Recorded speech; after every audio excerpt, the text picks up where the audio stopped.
Nous t'élèvons mon Dieu, mon roi, au nom de Jésus-Christ. Oh,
Isaac implora l'Éternel pour sa femme, car elle était stérile.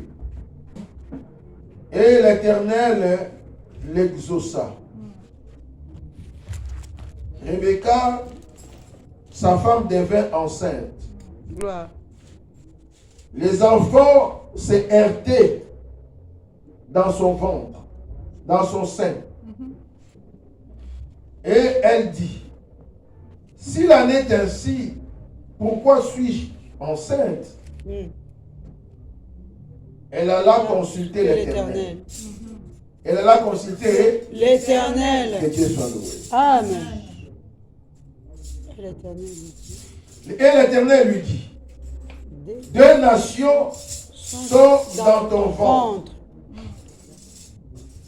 Et deux peuples se sépareront au sortir de tes entrailles. Un de ces peuples sera plus fort que l'autre. Et le plus grand sera assujetti au plus petit. La parole du Seigneur. Amen.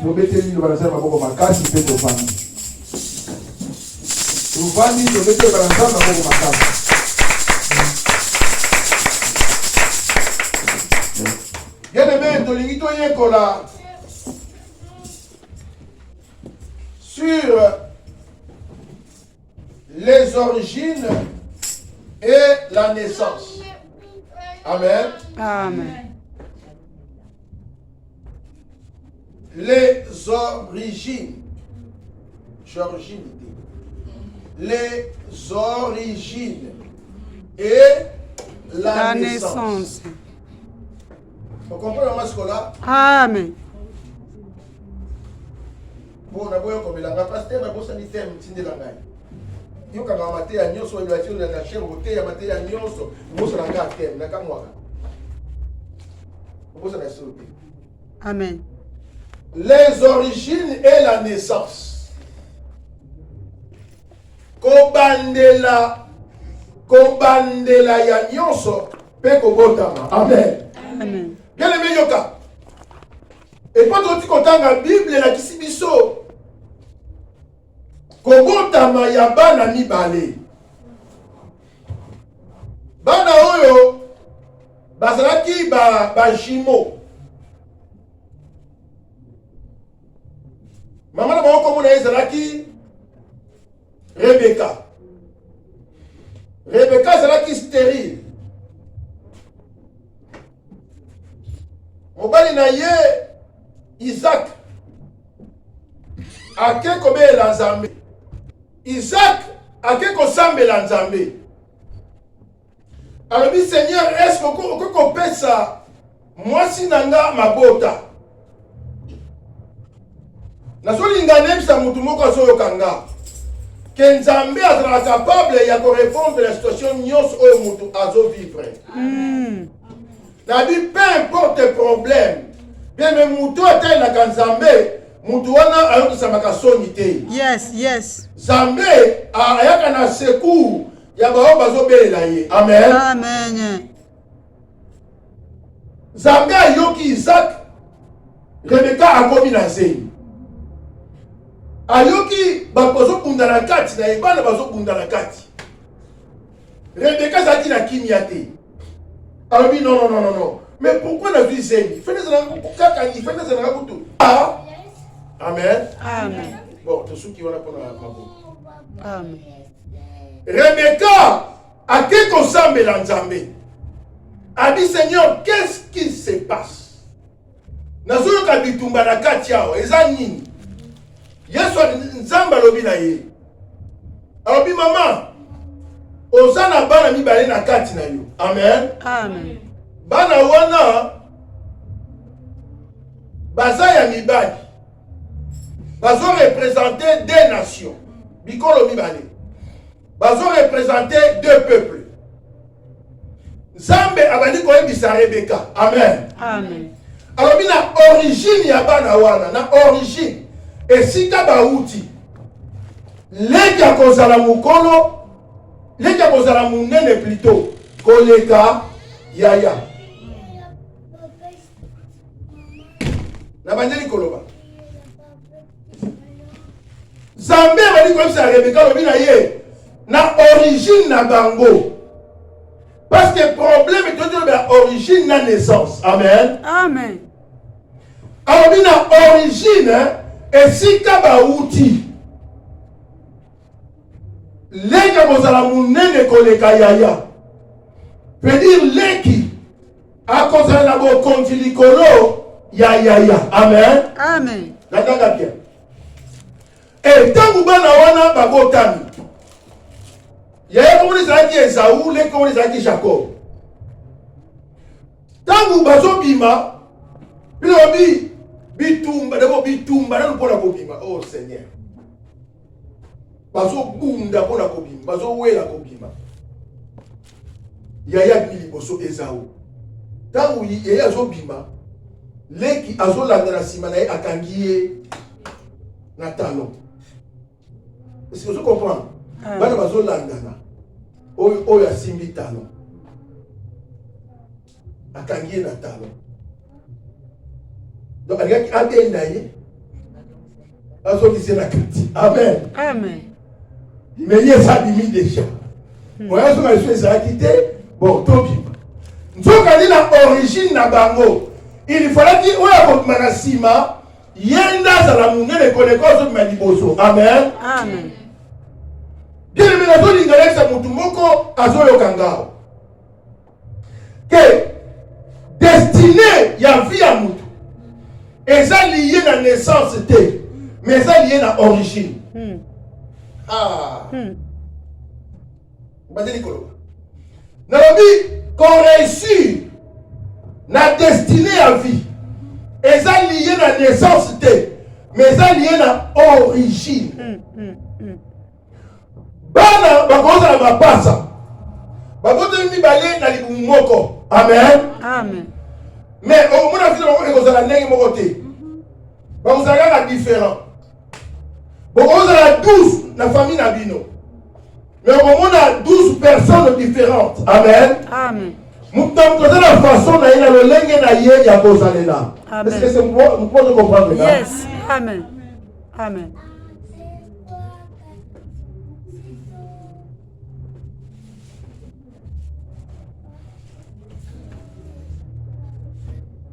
Naissance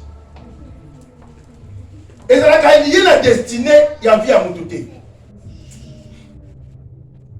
Problème est ani et si ka mutu wana utaki parce que tangu mwana azosala na libumu ya mama.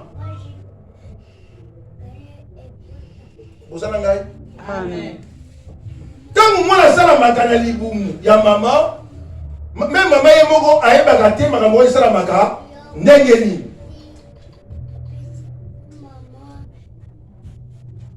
Homme sage a posé question.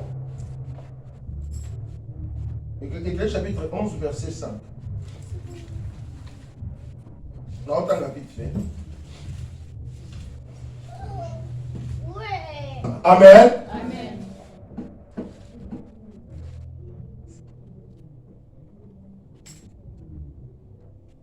Maman azuka mokumba.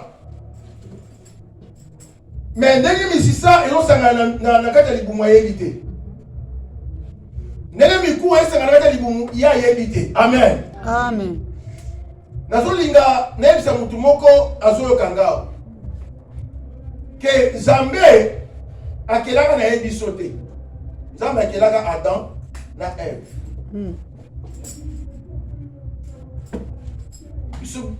Biso toye na procréation. Est-ce que vous comprenez? Amen. Amen. Amen. Ezaka mutu moko o Nzambe akelaka. Ezalaka Adam pe aye ko former Ève. Donc a créé Adam, a formé Ève. Biso toye na naissance, toye na procréation, veut dire toye na nzela ya naissance ya mobali na ya kosangana ya mwasi na mobali nde biso tobotami. Est-ce que vous comprenez ça? Yes.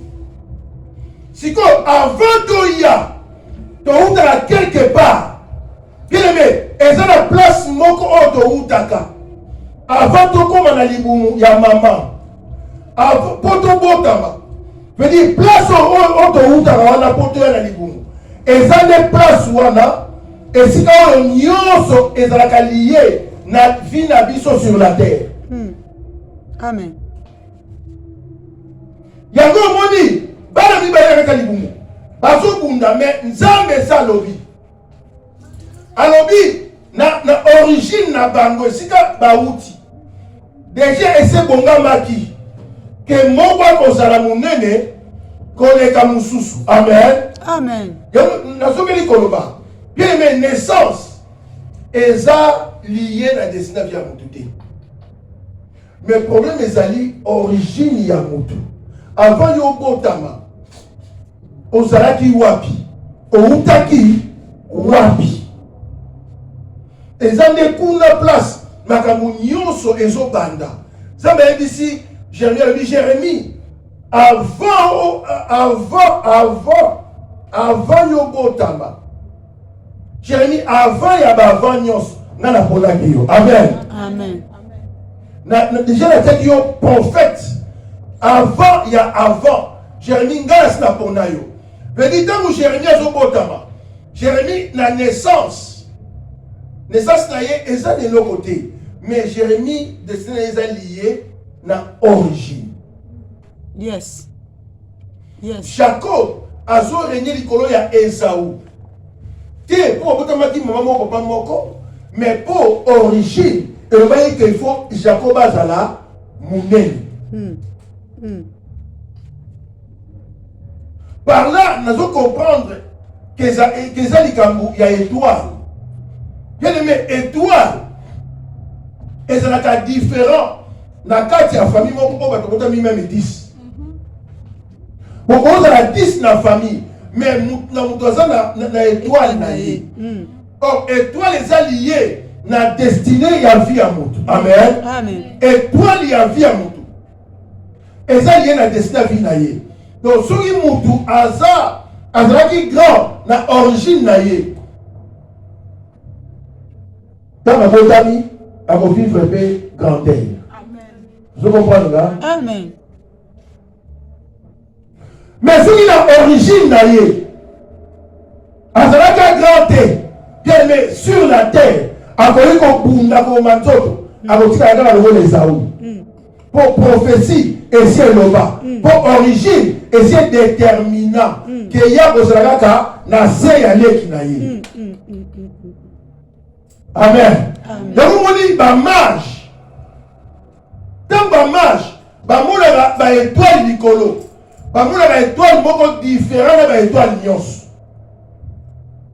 Donc on dit étoile wana eza naissance ya mutu moko yo origine na ye ese uta banda kala. Est-ce que vous pouvez comprendre les gars? Na ba deli koloba. Ba mage bazomona étoile. Étoile ezalaki mon côté. Mais étoile ezalaki ebele. Pour moi ezalaki na bazalaki kosala étude ya ba étoile. Koye kona ba étoile. Mais la butu wana ba mona étoile moko masikola ezalaka différent na ba étoile nyonso. Étoile wana origine nango euta na temps ancien. Mutu na biso yango ezalaki eza Miché. Tana Miché. Miché chapitre 5 verset 2.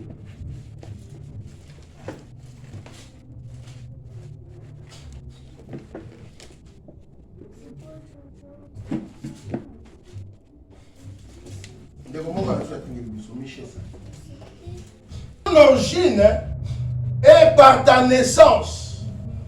Veut dire, na origine, moutazali quelque part. Avant abima botama na chou. Oh, na origine, nesika moutou azoya ko vivre vie na ye sur la terre. Toza oh tozala qui déjà na origine. Mais toza te oh toza na naissance. Parce que étoile ya moutou, bien aimé, étoile ya moutou est déterminata. Oyo ya kozala lobby. Yango moni Joseph. Zambé azola kisaye destiné ya vie na ye lobby par rapport ya songe ya ba étoile. Amen. Amen. Joseph azolota. Azomona 11 étoiles. Na sanza na moi. Ezokumba mela yeye pe lokola étoile. A comprendre te mais ndoto eza ndenge nini.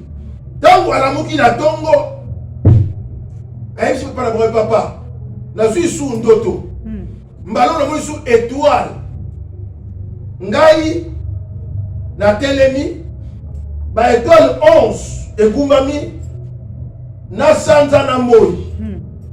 Papa a interprété ndoto alobi yo pe oza étoile. Amen. Amen. Mais étoile na yo veut dire bandeko ni baza ba étoile. Moi wana yo moni eza ngai papa. Sanzo yo moni eza mama na bino. Vraiment. Veut dire yo oza étoile. Amen. Amen. Amen. Sikoyo biso nyonso toye kogumbamela yo. Toye kogumbamela yo. Bien mais Zambé azosala Joseph destiné à vie na ye lobi. Amen. Amen. Amen. Amen. Yesu azobotama bamasi ozomona étoile na ye balobi wapi mwana auti kobotama po tomoni étoile na ye na orient. Amen. Amen. Bien étoile ya mutu emonanaka. Est-ce que vous pouvez comprendre les gars? Yes. Balobi étoile ya mutu emonanaka. Ke mutu akozala grand, oyo akozala petit, oyo akozala fort, oyo akozala faible. Étoile emonanaka. Soki obondeli Nzambe, Nzambe ofungola yo miso. O comprendre même la bana oyo ozobota ke oyo akozala munene koleka oyo. Amen. Soki obondeli Nzambe, Nzambe ofungola yo miso. Akolakisa yo même mpona yo moko. Place nini oyo apositionna yo na origine na yo. Pour nyonso ebana na origine, na naissance te. Pour la naissance, toya na biso nyonso, tobote na maman papa moko. Yango omona oyo kuna kozala voyou, oyo kuna za kimia. Amen. Amen. Oyo kuna kozala mutabitumba. Ye ya kundanela papa. Mais papa moko, mama moko. Amen. Amen. Tala yokanga. Sikoyo mutu oyo comprendre l'origine naïe. Bien aimé, il faut Moutouana, Akandamana Nzambe, pour vivre l'origine et qu'on m'a pour la vie naïe. Amen. Amen. Amen. Amen. Ceux qui nous comprennent l'origine naïe, Moutouana il faut Akandamana Nzambe pour vivre l'origine naïe, l'origine et qu'on m'a et qu'on m'a la destinée à vie naïe. Avant Mouta Botama. Nadi avant yo Botama, ozala quelque part. Moutou moko Nzambe abongisa ko ya fasunaka yo oya na mokili. Posa yoko moko. Posa la place moko. Amen. Amen. Yango moni koko ma président ezali kam ya naissance te, mais ezali kam ya origine. Amen. Oh, amen. Amen. Te koko ma motei ezali kam ya naissance te, mais ezali kam ya origine. C'est comprendre les gars? Amen. Koko mabobomi, ezali kabu ya naissance te, mais li kabu ya origine. Pour la naissance, to bote mala biso nyonso, mais to saka ndenge moko te biso nyonso. Sikoyo étoile, ekoki ko briller, et engali, eza munene, mais ekoki ko zala étouffé par rapport ya circonstance. Il y a lié au Moutabo Taminango. Place au Moutabo Taminango. Origine, et le mari qui est à Zalakan. Mon qui veut mourir que Moutou à Zalakan. Mais place à Botamaki. À Botamaki, la famille Zalaki n'a pas lien héréditaire. Ma malédiction familiale. Et ça qui la sorcellerie. Il y a Botamiwa na étoile na ye. Amen. Amen. Il y a Joseph, bateau va te ragailler. Pour vision na ye s'accomplir te. Et ça la bateau yo a Botama na bango. Nandako ya Botama. Est-ce que vous comprenez là? Amen. Et si tu as Botamela, lié na yo ya naissance. Et quand il y a un obstacle pour la destinée, il y a vie là. Tant que héros, à Yogi que moi, je suis à cause de la roi. Le Hérode, à Lukia Bombaye. Pourquoi? Parce que à Yogi que moi, je suis à roi. Pour la roi. Babutama ebele na famille moko. Mais Nzambe aponaka na moko. Ba mususu bakenda mupandi. Babutama ebele na famille moko. Nzambe apona mususu pe atika mususu. Amen. Amen. Ikaboza ya oyeba origine. Bien aimé na origine na yo zaka nani. Te ozalaka na origine. Yango ngana sekra bato yo. Bakangama na ba famille. Na sekara bango makasi. Ya kangama na famille. Ye peda famille. Te ye peda mo famille peza. Te ye famille. Avant qui va aller l'église pour la réunion, il y a famille. Tu as qui vient faire l'église pour qu'il y ait une réunion, il y a famille. Pour répondre à ce qui s'est passé. Il y a famille. La famille te botte maka. Mais ton sabatou, on te quelque part. Tu es sur la terre pour accomplir une mission. Origine et tu as dit sur la scène à Moyo. Il y a un soki moutou. A Botami. Bien aimé, à Kangami Nanzambe. A Kobika. Destiné à vie naïe. Amen. Amen. Amen. La vie à Kobika destiné à vie naïe. Gloire au Seigneur. Attention, vous avez une famille. Oh, ça n'a pas lien héréditaire. Dans la malédiction familiale. Dans ma problème révélé. Mais tant que vous avez Jésus. Dans le vie, Kobika destiné à vie naïe. Gloire au Seigneur. Amen. Amen. Mise à part. Mise à part. Yes. étant remis à part, veut dire, Zambé abandi comme maillot, place Oyo, il faut yo comme bandana origine na yo. Amen. Amen. Oui, ils ont la passage le baka. To uta l'éternité, to kozonga na l'éternité. Donc, mon maman, ils ont porte, il y a sorti, ils ont voie d'accès pour te vivre dans mon kilio. Mais on vivre sur la terre, et ils ont mon maman, ils ont déjà placé au Routaka, ils ont déjà dessiné, ils ont déjà essayé comme maman, et moi, nous avons tama, à cause de la mounene, moi, nous avons tama, à cause de la différence de déconailler. Moi, nous avons botama, à cause de la boye. Mais le problème est à la wapi. Si on place sur un mouton tameli, bien aimé dans mon kilio, tu as un problème parce que c'est la bande. Oh, le étoile y a moi. Quand on est moi dans ce cas-là, bah, il y a bien moutou. Vous comprenez là? Et ça lié à l'origine. Quand on est dans ce cas-là, bah, il y a bien pour la boutou, bah, mon aka, que moi, noyo, à venir na ekozala munene. Amen. Amen. Si ko lié oyo mwana wana bimeli et kozala obstacle pour réussir la vie. Pour réussir la vie. Y'a zoloba. Ba maman oyo bozala bana. Il faut que destiné à bana wana. Soki vous battez les bangotés. Maboye kotenga malobi. Amen. Amen.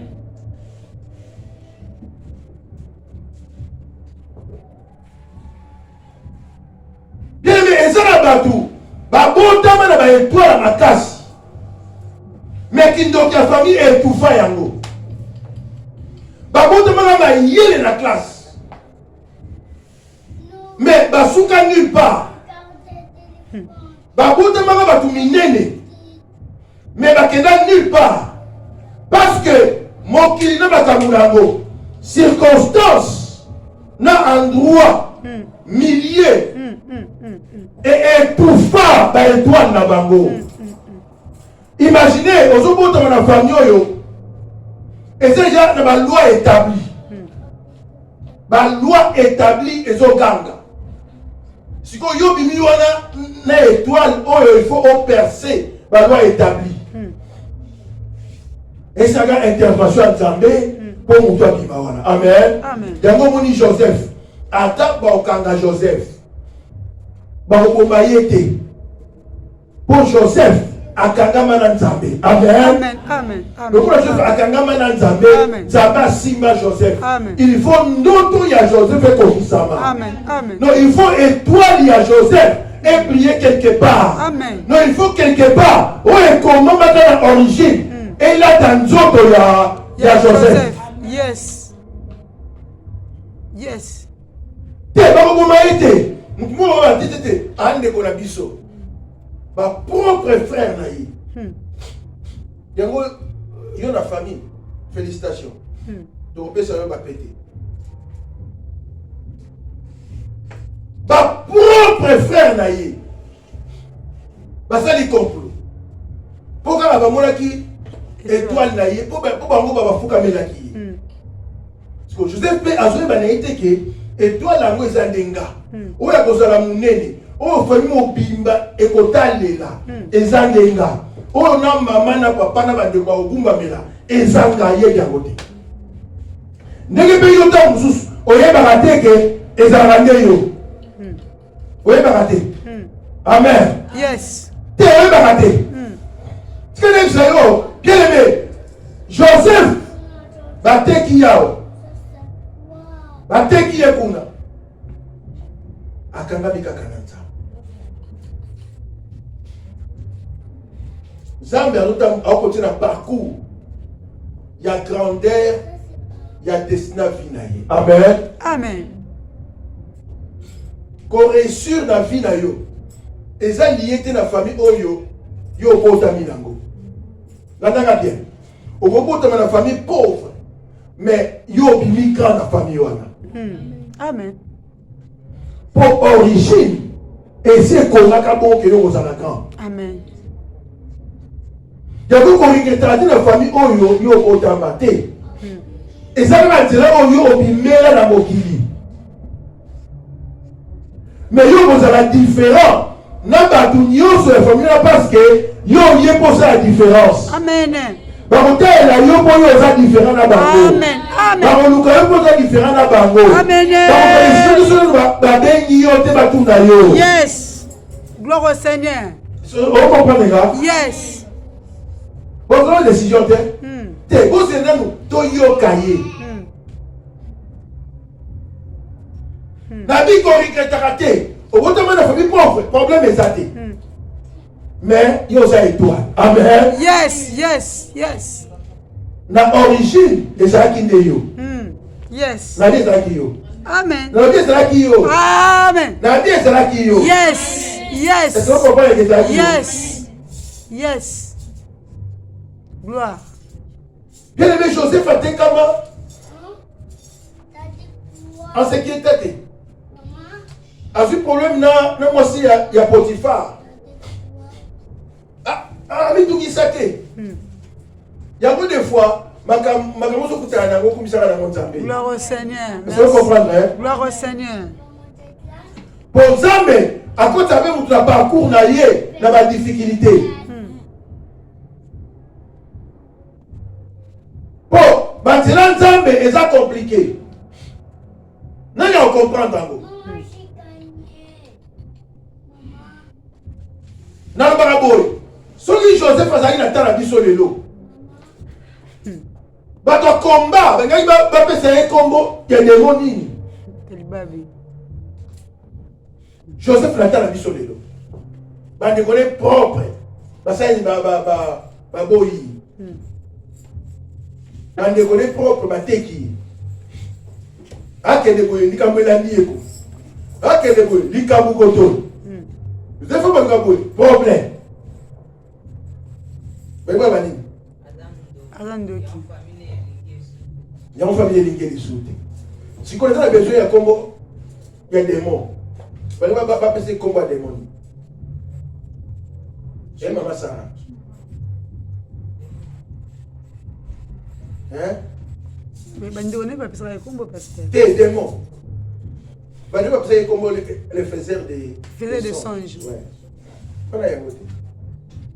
Na biso ezali na tafu biso lelo. Baba pesa ye kombo ya démon. Na temps bango ba kaza na libabe à cause de misala mabete. Avant na misala mabe. Ba lokai. La lokai voilà. Comment est-ce que mon pomba azoka ba problème? Na ba ndeko mo problème. A qui ne peut pas tout ba bombier a juste problème. Et à côté prison. Amen. Amen. Nous la parcours zaba tracé pour accompagner na destinée vie na ye. Bien aimé destinée mutu. Quand on a la mise sur le thé. Amen. Amen. Amen. Amen. Amen. Gloire. Yango tu dois partager na de comme lobby. Abi le comme lobby et la se plaît nango. Alors bi des fois Zambé a go permettre muta à côté prison. Au côté prison. Pour et le mot so zayi libanda. Et le mot ma benga et comme la vie. Zambé a permettre tant soit à go permettre, ils vont poser les règles.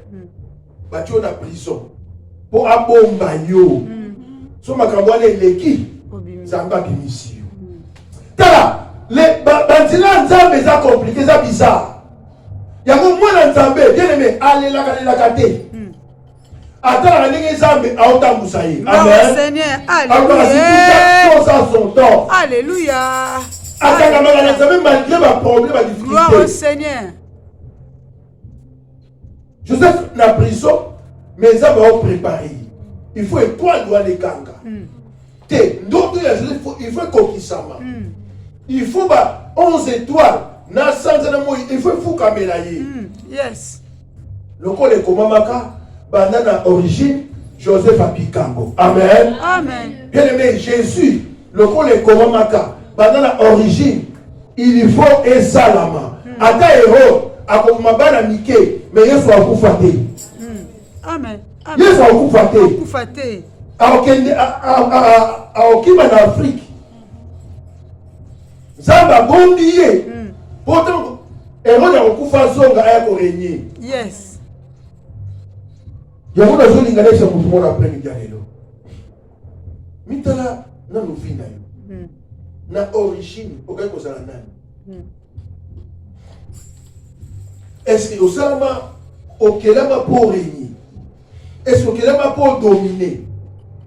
Est-ce que okelama pour régner? Est-ce que okelama pour dominer? Donc okelama pour être toujours vaincu. Bon côté. Amen. Amen. Est-ce que okelama kaka pour les laka? Donc, là va pour s'écaper. Est-ce que dans l'origine, Zamba c'est là qui Yozalanan pour Jacob habillement pour régner l'icône il y a Esaü. Amen. Amen. Bien-aimé, naissance, et c'est de l'autre côté. Mais origine, c'est ce qu'on a dit. Nzoka bano bazobotama. Musu wana pourcentage ya makambo ya Nzambe ebele na kati. Musu wana pourcentage ya makambo ya Satana na kati.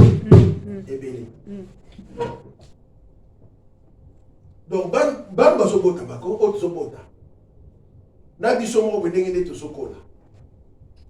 Mais problème est ça moko. Bien aimé, muto comprendre. Que na yebi te oyo fana ki nga nazala na vie. Mais Nzambe na yebi. Tika na kangama na Nzambe. Comme ça Nzambe akotanga na destiné à vie nanga. Il est sûr que okangami na Nzambe. Na biza boko na destiné à vie na yo. Amen. Amen. Amen. Ata bandoki ba bundisa yo. Ba molonga yo te. Pour Nzambe akoto na destiné à vie na yo. Amen. Amen. Soki bakoto na nzela oyo mo bongisa. Lobi ata bitumbe ye. Yes, gloire. Pour Yémono nous avons à kati ya malien héréditaire. Pour Abraham, en qui jamais qu'on régnait dans ma papa na ina maman na ye. Pour Kuna, pour étouffer ye. Il faut Abraham abima. A quelle personne Zamba on a kisaye. Kuna ne place Abraham à qu'on régner. Yes. Alléluia. De ça dit à vous. Et ça lié na temps, na lieu.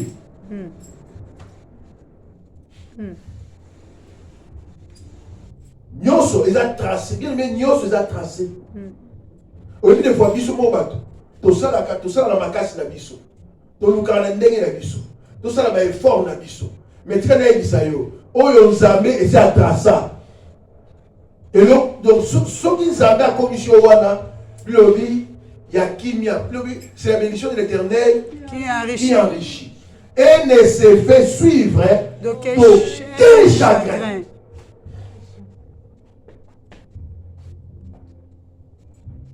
Ton compte à la place où ils ont bisoté. Ton sein à la où ils ont bisoté. Ton lucratus où ils ont bisoté. Il y a biso. Bien aimé, ils ont différents. Amen. Bon, les neufs savent que ils sont uniques. Aux gens différents dans nyonso. Yes. Zamba que pose la différence na batu nyonso. Pour ça la différence, soit moni yo babi ye wana. Bazo mona yo copité. Bazo mona copité, bazo mona pela yo. Amen. Amen. Et batu kutu bakoluka ba copier de yo. Ba copier de yo. Pour ba moni de pa na yo. Étoile et ont brillé. Bien aimé, nous avons l'ingane biso qu'il faut au bon de la Kanzambe. Seigneur la Kisanga. Origine nanga eza wapi. Eza nini. Dala, oebi, eza na bateau.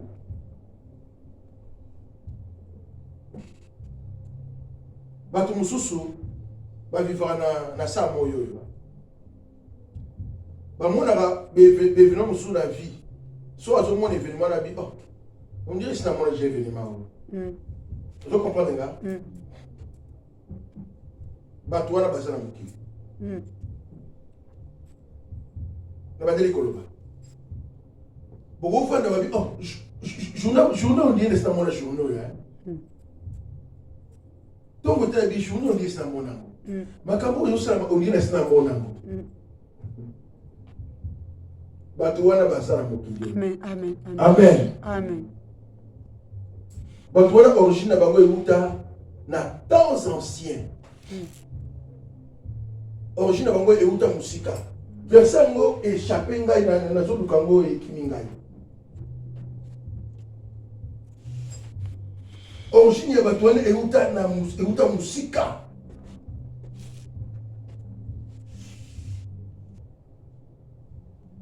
Événement que bandi et qui est exact de ces pasteurs. Abi oh, pas le temps on a ndoto, toutes ces paroles de connaissance aux unités, paroles de connaissance, n'est-ce pas mon journée. Oui, et c'est la période du moko, na komara même ko éviter ko bima. Na moni période journée bi journée yo, na mona ke finalement moko na journée et suka ka boy, na bimi pété. Na va nda. Amen. Mais origine na bango euta musika, origine moko ya musika, origine na eza musika, bo c'est dans le verset on a na passage na nzamba ça bango milene. Mais à cause ya ba lien ba malédiction, ils ont étouffé yango. Amen. Amen. Yango somo ba promesse belé. Ntoso linga bima, osala be fort, moi bima ezati. Amen. Amen. Parce que trop vite la colonne pour ma casse. Amen. Amen.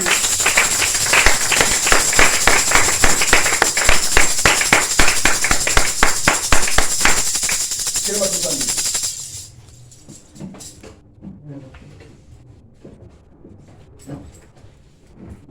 Quand on est sur sa vie.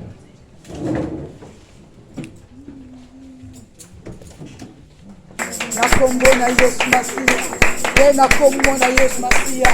Na kota chemin destin na Nzambe. Joseph akota ki na chemin destin na Nzambe. Akota ki na chemin destin na Nzambe. Oyo origine papa isa konfisa ki tenzela. Oyo bonse ki na dia que sa konfisa ki. Na kota chemin destin na Nzambe. Na kota chemin destin na Nzambe.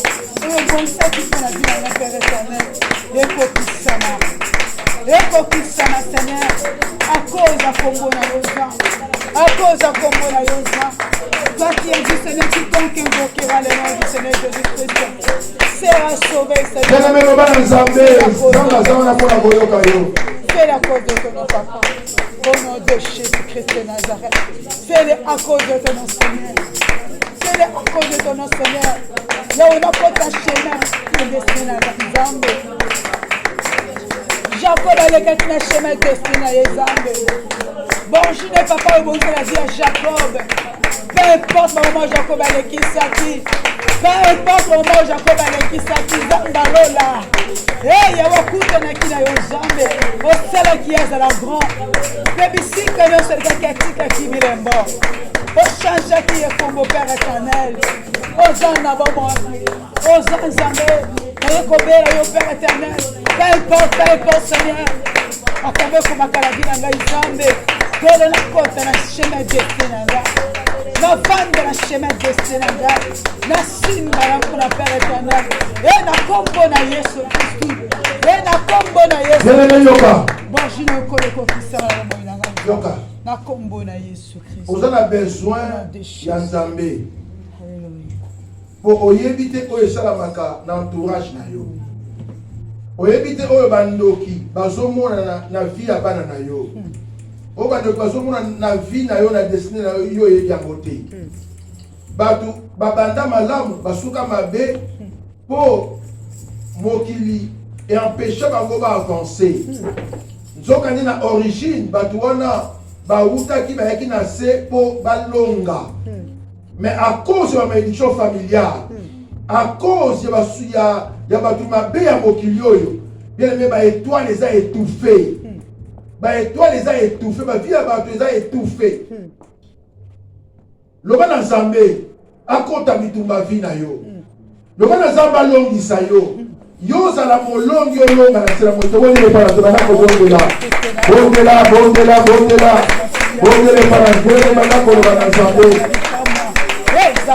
nzambe la bomo makonzi na nyonso oza le tout puissant Shaddai kolo na bomo yawe na bondela kombo na Yesu yawe telema papa na bomo inanga. Il est dit quand Dieu se lève, ses ennemis dispersent. Seigneur, lève-toi, combat pour moi, Seigneur. Oh Père, lève-toi, combat pour moi. Et vous avez bougé là, non, papa. N'habite le homme et n'a pas quitté, Seigneur. Donc, nous avons combattu la souffrance.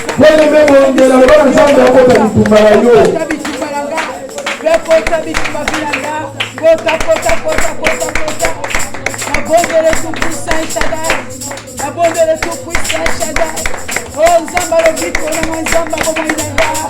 Nzamba na simba na ibira kokoya te. Nzamba na simba na ibira kokunga te. Nzamba na simba na ibira kokoya te. Kota bitumba nanga. Kota bitumba ibota nanga. Yawe kota na bonde liokolo. Okota la ki Israël Yawe. Okota la ki Jacob et Seigneur. Nasbeli souveraineté na yo. Souveraineté na yo. Souveraineté na yo. Seigneurie na yo. Souveraineté na yo. Seigneurie na yo. Oh, le tout-puissant Shaddai, Seigneur, agit. Kota bitumba na kizamba lola. Eh, papa na bonde na kombo na Yesu. Lola yoka lo sambo langa. Lola yoka libonde inanga. Nazana nzambe mo susite. Nazana sekou mo susite. Kaka yo nzambe na bikamwa. Oh Dieu, lève-toi, Seigneur. Lève-toi, lève-toi, lève-toi, Seigneur. Oh Seigneur, lève-toi au nom de Jésus. Seigneur, combat pour moi. Combat contre mes persécutés, Seigneur. Combat ceux qui me combattent, Seigneur. Tu as dit Abraham, Seigneur, je bénirai ceux qui te bénira. Je maudirai ceux qui te maudira. Seigneur, combat contre mes persécuteurs, contre les lourds ambitieux, Seigneur. Oh mon Dieu, mon roi. Hosanna, mon roi, Nzambe. Je mes persécuteurs tombe, Seigneur. Je mes ennemis tombe, Seigneur. Celui qui fait à ma vie, Seigneur, tombe.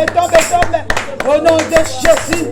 Au nom de Jésus, lève-toi le tout-puissant Shaddai, car tu es Dieu. La Bible déclare quand Dieu se lève, ses ennemis dispersent. C'est au point qui Pharaon, au point qui Égyptien, Rambi Babikama, point qui pèse qui te revient en Nzambe, Bakoya, Bakana Boutou, Penamoy, Bakoya. Oh, Zanzamba Solo, oh Zanzamba Nabamoy, oh Zanzamba Nguya. Zamba makoki nyonso ezana le tout puissant Shaddai. Lève-toi au Seigneur. Alléluia, gloire à toi Jésus. Alléluia. Alléluia. Que volonté Nzambe pour na yo eza obika o nyonso mutoke kobika na sena moi. Soko za mwasi obika o nyonso mwasi akoki kobika na sena moi. Sokoza mobali obika oyo nyonso mobali akoki kobika na se na moi. Mais tika nayebisa yo ke baennemi ya baétoile ya vie ya moto, baennemi ya succès ya réussite ya grandeur ya vie ya moto, baennemi ya destinée bazoya koempêcher moto abika oyo nzambe yaki azala sur la terre. Voilà pourquoi esika nzambe alobi mariage na moi. Satan aye kotia mariage na butu pour empêcher moto à vivre oyo nzambe akokisa mpona ye. Et Satan atie mariage à butu pour alongola moto na destinée oyo lola etia mpona ye. Nzambe atie lipamboli na moi, Satan aye kotia yango na butu. Nzambe atie musala na moi, Satan atie musala na butu. Po bato basala na butu na moi bazala malade, ba échouer na moi. Bien aimé, kaka tu quand mina Nzambe ne te comprendre que ça pour la famille na yote, mais ça pour Nzambe akela yo. Oza muto akela yo ayebi yo koleka yo. Soko za sena moyo eza pour na papa na mama na yote, mais ça pour muto wana asala ki yo Alexa qui on nzela na bango. Vie na yo dépend na papa na maman te. Et dépend de la mutu wana oyo asala yo zala. Yes. Alléluia. Lobana ye atika yo te. A révélé yo même vie na yo moko. A révélé yo vie ya bana na yo même si c'est la vie na yo. Alléluia. A révélé ta bitumba bato babundisa koza ba révélé yo. Pour les pas bana ko yo ba ba. Pour la bien mettre ma boko ba ka ko yo. Alléluia. Nazaro kola yo zambe la vie comme moi. La vie de Dieu offre tes cieux, la main cachée, la main révélée. Tu révèles des choses cachées, des choses que le monde nous a cachées, Père éternel. C'est pas ce que le révélateur. Oh, Saint-Esprit de Dieu, révèle ma vie, Seigneur. Révèle-moi mes persécuteurs, Seigneur. Révèle-moi mes ennemis. Alléluia. Attendez comme Akila. Attendez votre papa nanga. Attendez votre maman nanga. Attendez courage nanga Izambe. Papa, révèle. Oh Seigneur, révèle. Oh Seigneur, révèle. Oh Seigneur, révèle. Oh Seigneur, révèle. Au nom de Jésus. Au nom de Jésus-Christ de Nazareth. Révèle-moi un combat pour ma vie, Seigneur. Merci. Révèle un combat pour ma famille, Jésus. Combat contre mes persécuteurs, Seigneur. Au nom puissant de Jésus-Christ de Nazareth. Merci. Alléluia. Gloire à toi, Jésus. Merci. Alléluia. Gloire à toi, Amen. le Saint Shaddai. Amen. Amen. Nous allons te mettre le mot.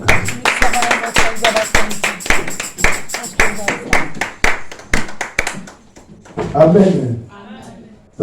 Jeudi, vendredi, jeûne et prière. Kolo asuba biso. Amen. Alors dimanche, moté à Libana, moté à biso. Normalement, c'est la continuité à Matthieu.